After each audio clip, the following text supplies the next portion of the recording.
যে আমাদের সাবেক নির্বাচন কমিশনার যাকে গলায় জুতোর মালা পরানো হলো, আমি দেখলাম এটাকে ব্যালেন্স করবার জন্য দেখানো হচ্ছে পুরনো ঘটনার আওয়ামী লীগ আমলে এই ধরনের কি ঘটনাগুলো সংগঠিত হয়েছে।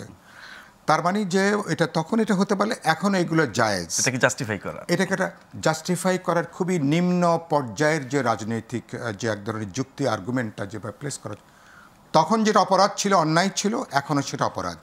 সুতরাং অপরাধী তো অপরাধী।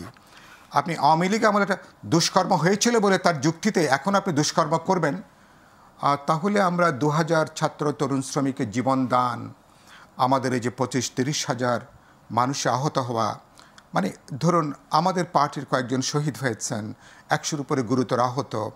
আমার যে হাতের আঙ্গুলটা কিছুটা বাঁকা দেখছেন, এটা হচ্ছে পুলিশের বাড়ির এগুলোর জন্য এখনও পর্যন্ত এই আঙ্গুলটা এখন যেটা দেখছেন। আমি 8-9 বার আহত হয়েছি, অ্যারেস্ট হয়েছি, হাসপাতালে যেতে হয়েছে। একবার আমার পরিবার শুদ্ধ, আমার কন্যা যে এখন একটা পাবলিক ইউনিভার্সিটির টিচার, সে সহ আমরা অ্যারেস্ট হয়েছিলাম। তো এই জায়গাগুলোর ক্ষেত্রে আপনি এখন এটাকে আপনি উল্টোভাবে বলছেন। রাজনৈতিক সংস্কৃতির আমি কোনো পরিবর্তন, মৌলিক কোনো পরিবর্তন আমি এখনও লক্ষ্য করছি না। আমি একদম এটা খুব দায়িত্ব নিয়ে কথাটা আমি বলছি। সংস্কারের যে কথাগুলো বলা হচ্ছে একেবারে উপরসা এগুলো করে। কেন উপরসা শব্দটা বললাম? আপনি এতগুলো সংস্কার কমিশন হয়েছে, প্রধান ব্যাপারটা হলো রাজনীতির মধ্যে দুর্বৃত্তায়ন অথবা দুর্বৃত্তদের রাজনীতির মধ্যে ঢুকে পড়া। এটাই তো বাংলাদেশের সবচেয়ে বড় সংকট। এটা সম্পর্কিত কিন্তু কোনো কমিশন কিন্তু তৈরি করা হয়নি।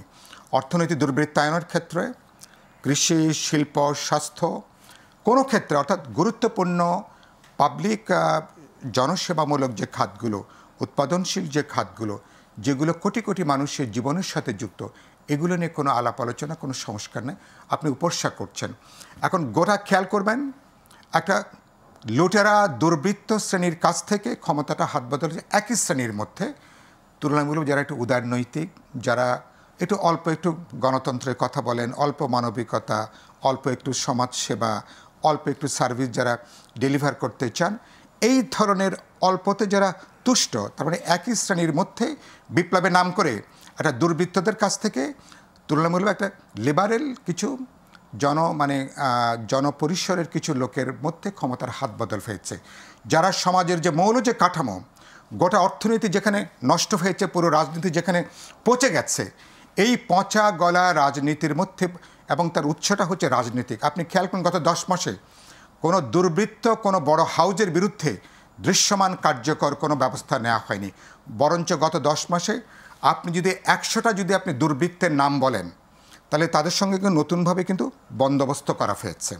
যারা সরকারে আছেন, সরকারের সঙ্গে যুক্ত যারা আছেন, বিভিন্ন রাজনৈতিক দল, আমি নাম উল্লেখ করতে চাই না, প্রত্যক্ষ পরোক্ষভাবে তাদের সাথে ম্যানেজ করে তারা কিন্তু চলছেন। তার মানে গোটা ব্যবস্থাটা কিন্তু অক্ষুণ্ণ আছে। গোটা অর্থনীতি দুর্বৃত্তায়ন বলি, দুর্বৃত্তের অর্থনীতি বলি। ডক্টর দেবপ্রিয়রা যে রিপোর্ট দিয়েছে আজ থেকে 7 মাস আগে, শ্বেতপত্র কমিশন যে রিপোর্টটা দিয়েছে, 7 মাস পার হয়েছে, এখনও পর্যন্ত সরকারি ব্যাপারে কার্যকর কোনো উদ্যোগ কিন্তু গ্রহণ করেনি।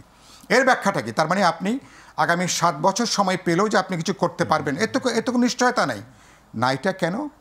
কারণ স্টেট একটা political institution, state needs a political leadership. মানুষ কীভাবে তার লিডারশিপ তৈরি করে? আমাদের মতন একটা বহুত্ববাদী গণতান্ত্রিক সমাজে একটা পপুলার ইলেকশন, একটা ভোটের মধ্য দিয়ে, এর বাইরে তো আপাতত অন্য কোনো পথ নাই। কোনো ব্যবস্থায় 100% নিশ্চয়ই ত্রুটিপূর্ণ নয়। তাহলে এই অবস্থার মধ্য দিয়ে, এবং হাসিনা যেটা বন্ধ করে দিয়েছিল, কেবলমাত্র যদি নিয়মতান্ত্রিকভাবে সরকার পরিবর্তনের যদি সুযোগ থাকতো, তাহলে তো আমাদেরকে এরকম একটা রক্তাক্ত গণ অভ্যুত্থান, এরকম হাজার হাজার ছাত্র তরুণ আমাদেরকে জীবন দেওয়ার প্রয়োজন হতো না। অভ্যুত্থান ছাড়া হাসিনাকে সরানোর অন্য কোনো পথ ছিল না। কিন্তু দুর্ভাগ্যজনকভাবে এটার বার্তাটাকে আমরা গ্রহণ করিনি। যারা এখন ক্ষমতা এসছেন, অনেকটা লটারি পাওয়ার মতন করে এখন এটাকে তারা দেখছেন। কারণ তারা 1-2 জন ব্যতিক্রম ছাড়া কেউ তারা স্বপ্নও কল্পনা করেননি এরকম একটা ক্ষমতার চেয়ারে তারা বসবেন। ক্ষমতায় পাওয়ার পরে এখন একেবারেই তারা অধিকাংশ তারা বেসামাল, তারা যা খুশিতে তারা এখানে করছেন, এবং তাদের সাথে যুক্ত যারা সে একইভাবে পুরনো ধারা। আপনি দলগতভাবে আপনার সরকারের চরিত্র হচ্ছে থিওরিটিক্যালি বা প্র্যাকটিক্যালি আপনি হচ্ছেন একটা নির্দলীয় নিরপেক্ষ সরকার। কোনো ইডিওলজি, কোনো পক্ষপাত, কোনো দলকে মদত দেওয়া আপনার কাজ নয়। তার মানে সবার আপনি আস্থাটা, যেহেতু আপনি সবার, আমরা আপনাকে সমর্থন যুগে যাচ্ছি। ইতিমধ্যে সরকার তার নিরপেক্ষতা হারিয়েছে এবং যেটা একটু ডক্টর নাহারিন বলার চেষ্টা করলেন, এই সরকার বলল না যে আওয়ামী লীগকে তারা নিষিদ্ধ, তারা করার কোনো তাদের নাই। এটা প্রধান উপদেষ্টা বললেন, আইন উপদেষ্টা বললেন, অনেকে বললেন। তারপরে মনে হলো আগামী নির্বাচনে আওয়ামী লীগকে বাইরে রাখা দরকার, আওয়ামী লীগ বা তার মার্কাকে বাইরে রাখা দরকার। এবং তারপরে যমুনার সামনে, যেখানে নাহারিন খুব সঠিকভাবে বললেন, যেখানে কোনো জমায়েত করার কথা না, পরপর একদিন দুদিন জমায়েত হলো এবং কিভাবে কারা জয়েন করলো। এবং সেখানে আমাদের হিস্ট্রিতে, আমার বয়স হচ্ছে, আমার রাজনৈতিক বয়স অনেক বেশি। আমি আক্ষরিক করতে প্রায় হাফ প্যান্ট পড়া থেকে আমি রাজনীতির সঙ্গে যুক্ত, ফ্রম 67, আমি যখন ক্লাস 6-7-এ পড়ি, ওই সময় থেকে। তো এই পথে আমি কখনো দেখিনি কোনো সমাবেশে, কোনো বিক্ষোভে, কোনো রাষ্ট্রীয় উদ্যোগ, কোথাও কোনো ঠান্ডা পানি দেওয়া হচ্ছে, আমাদের কষ্ট হচ্ছে, ঠান্ডা পানি ছিটানো হচ্ছে, আরও কী কী দেওয়া হচ্ছে, সেগুলোর অনেক তথ্য সামাজিক গণমাধ্যমে বেরিয়ে এসছে। তার মানে কি, আপনি পক্ষপাত দুষ্ট, আপনি চাইছেন আমরা ব্যক্তির বিচার চেয়েছি, যারা অপরাধ করেছে, যারা খুনের সাথে দায়ী, আমি বলেছি তারা 95% আরও তারা ধরাছোঁয়ার বাইরে, তারা অধিকাংশ তাদেরকে আইনের আওতায় আনা হয়নি। দল হিসেবে যদি আওয়ামী লীগের বিচার করতে হয়, আইনি প্রক্রিয়া নেন এবং আইনি প্রক্রিয়া বিচারিকভাবে সেখানে করতে হবে।